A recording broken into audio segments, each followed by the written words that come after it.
Chapter 14. Forbidden Fruit. We were all, with the exception of Uncle Roger, more or less grumpy in the household of King next day. Perhaps our nerves had been upset by the excitement attendant on Jimmy Patterson's disappearance, but it is more likely that our crankiness was the result of the supper we had eaten the previous night. Even children cannot devour mince pie and cold fried pork ham and fruitcake before going to bed with entire impunity. Aunt Janet had forgotten to warn Uncle Roger to keep an eye on our bedtime snacks, and we ate what seemed good unto us. Some of us had frightful dreams, and all of us carried chips on our shoulders at breakfast. Felicity and Dan began a bickering which they kept up the entire day. Felicity had a natural aptitude for what we called bossing, and in her mother's absence she deemed that she had a right to rule supreme. She knew better than to make any attempt to assert authority over the Story Girl, and Felix and I were allowed some length of tether, but Cecily, Dan, and Peter were expected to submit dutifully to her decrees. In the main they did, but on this particular morning Dan was plainly inclined to rebel. He had had time to grow sore over the things that Felicity had said to him when Jimmy Patterson was thought lost, and he began the day with a flatly expressed determination that he was not going to let Felicity rule the roost. It was not a pleasant day, and to make matters worse, it rained until late in the afternoon. The Story Girl had not recovered from the mortifications of the previous day.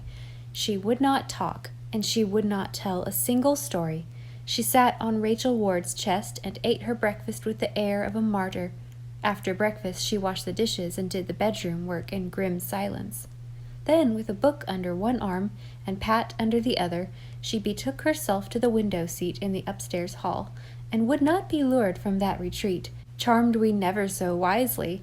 She stroked the purring Patty and read steadily on, with maddening indifference to all our pleadings. Even Cecily, the meek and mild, was snappish and complained of headache. Peter had gone home to see his mother, and Uncle Roger had gone to Markdale on business. Sarah Ray came up, but was so snubbed by Felicity that she went home crying. Felicity got the dinner by herself, disdaining to ask or command assistance. She banged things about and rattled the stove covers until even Cecily protested from her sofa. Dan sat on the floor and whittled, his sole aim and object being to make a mess and annoy Felicity, in which noble ambition he succeeded perfectly. "I wish Aunt Janet and Uncle Alec were home," said Felix. "It's not half so much fun having the grown-ups away as I thought it would be." "I wish I was back in Toronto," I said sulkily. The mince pie was to blame for that wish. "I wish you were, I'm sure," said Felicity, riddling the fire noisily. "Anyone who lives with you, Felicity King, will always be wishing he was somewhere else," said Dan. "I wasn't talking to you, Dan King," retorted Felicity. "Speak when you're spoken to, come when you're called." Oh, wailed Cecily on the sofa. "I wish it would stop raining.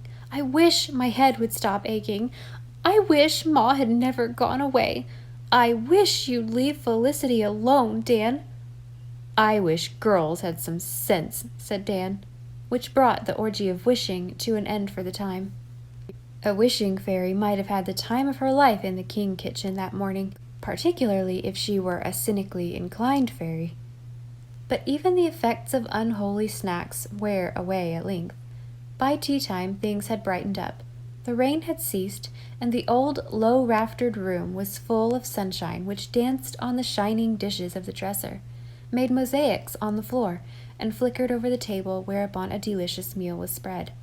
Felicity had put on her blue muslin, and looked so beautiful in it that her good humor was quite restored.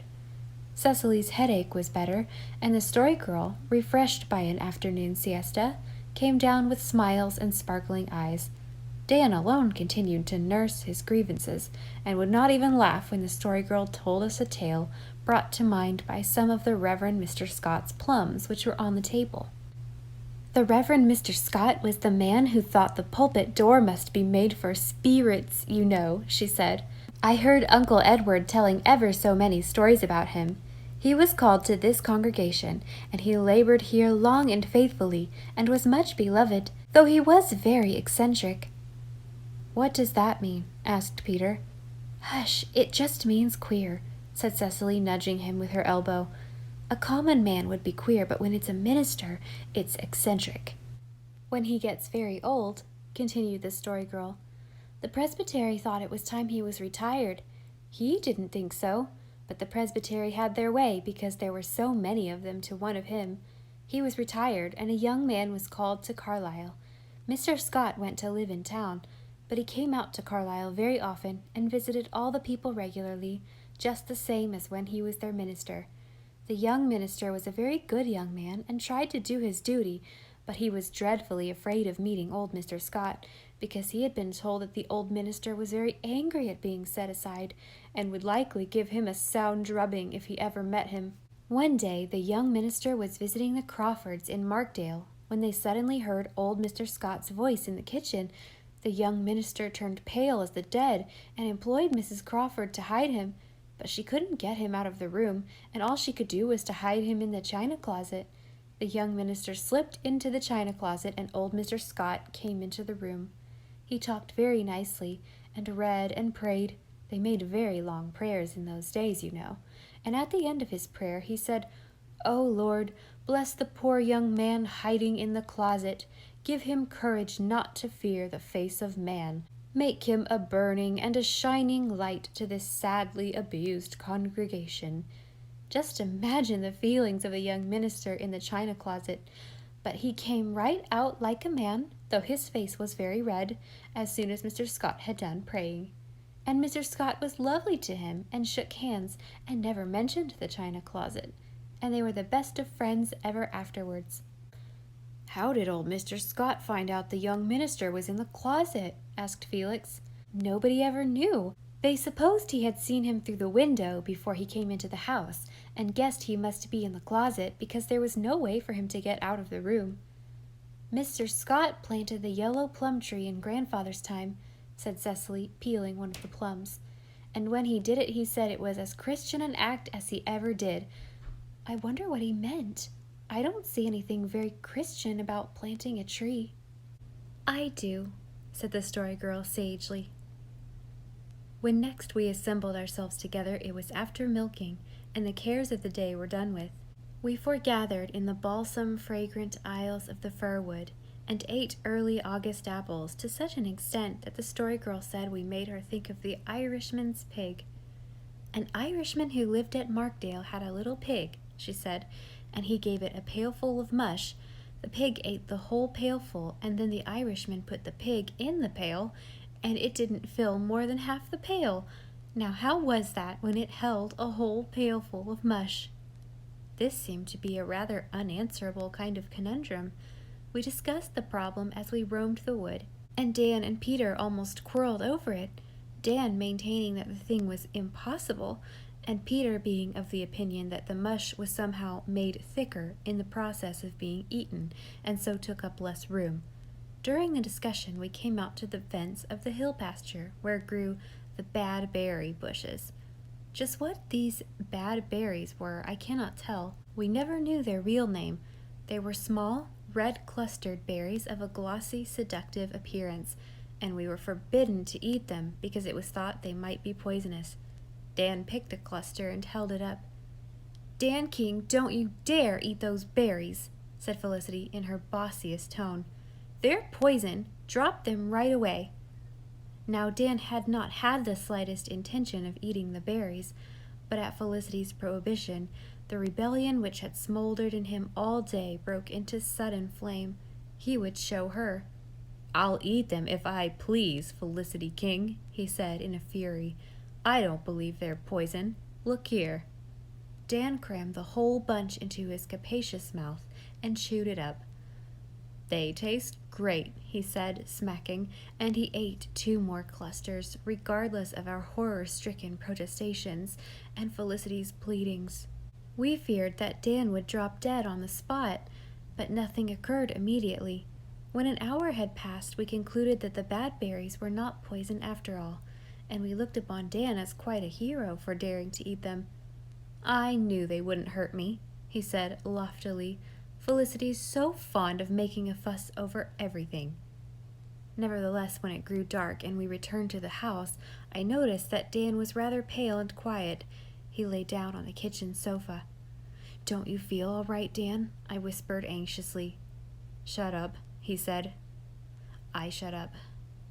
Felicity and Cecily were setting out a lunch in the pantry when we were all startled by a loud groan from the sofa. "Oh, I'm sick. I'm awful sick," said Dan abjectly, all the defiance and bravado gone out of him. We all went to pieces except Cecily, who alone retained her presence of mind. "Have you got a pain in your stomach?" she demanded. "I've got an awful pain here, if that's where my stomach is," moaned Dan, putting his hand on a portion of his anatomy considerably below his stomach. Oh. "Go for Uncle Roger," commanded Cecily, pale but composed. "Felicity, put on the kettle. Dan, I'm going to give you mustard and warm water." The mustard and warm water produced its proper effect promptly, but gave Dan no relief. He continued to writhe and groan. Uncle Roger, who had been summoned from his own place, went at once for the doctor, telling Peter to go down the hill for Mrs. Ray. Peter went, but returned accompanied by Sarah only. Mrs. Ray and Judy Pineau were both away. Sarah might better have stayed home. She was of no use, and could only add to the general confusion, wandering aimlessly about, crying and asking if Dan was going to die. Cecily took charge of things. Felicity might charm the palate, and the story girl bind captive the soul. But when pain and sickness wrung the brow, it was Cecily who was the ministering angel. She made the writhing Dan go to bed. She made him swallow every available antidote which was recommended in the doctor's book, and she applied hot cloths to him until her faithful little hands were half scalded off. There was no doubt Dan was suffering intense pain. He moaned and writhed and cried for his mother. "Oh, isn't it dreadful?" said Felicity, wringing her hands as she walked the kitchen floor. "Oh, why doesn't the doctor come? I told Dan the bad berries were poison, but surely they can't kill people altogether. Pa's cousin died of eating something 40 years ago," sobbed Sarah Ray. "Hold your tongue," said Peter in a fierce whisper. "You oughter have more sense than to say such things to the girls. They don't want to be any worse scared than they are." "But Pa's cousin did die," reiterated Sarah. "My Aunt Jane used to rub whiskey on for a pain," suggested Peter. "We haven't any whiskey," said Felicity disapprovingly. "This is a temperance house." "But rubbing whiskey on the outside isn't any harm," argued Peter. "It's only when you take it inside it is bad for you." "Well, we haven't any anyhow," said Felicity. "I suppose blueberry wine wouldn't do in its place." Peter did not think blueberry wine would be any good. It was 10 o'clock before Dan began to get better, but from that time he improved rapidly. When the doctor, who had been away from home when Uncle Roger reached Markdale, came at 10:30, he found his patient very weak and white, but free from pain. Dr. Greer patted Cecily on the head, told her she was a little brick, and had done just the right thing, examined some of the fatal berries, and gave it as his opinion that they were probably poisonous, administered some powders to Dan, and advised him not to tamper with forbidden fruit in future, and went away. Mrs. Ray now appeared, looking for Sarah, and said she would stay all night with us. "I'll be much obliged to you if you will," said Uncle Roger. "I feel a bit shook. I urged Janet and Alec to go to Halifax and took the responsibility of the children while they were away, but I didn't know what I was letting myself in for. If anything had happened, I could never have forgiven myself, though I believe it's beyond the power of mortal man to keep watch over the things children will eat. Now, you young fry, get straight off to your beds. Dan is out of danger, and you can't do any more good. Not that any of you have done much except Cecily. She's got a head of her shoulders." "It's been a horrid day all through," said Felicity drearily as we climbed the stairs. "I suppose we made it horrid ourselves," said the Story Girl candidly. "But it'll be a good story to tell sometime," she added. "I'm awful tired and thankful," sighed Cecily. We all felt that way.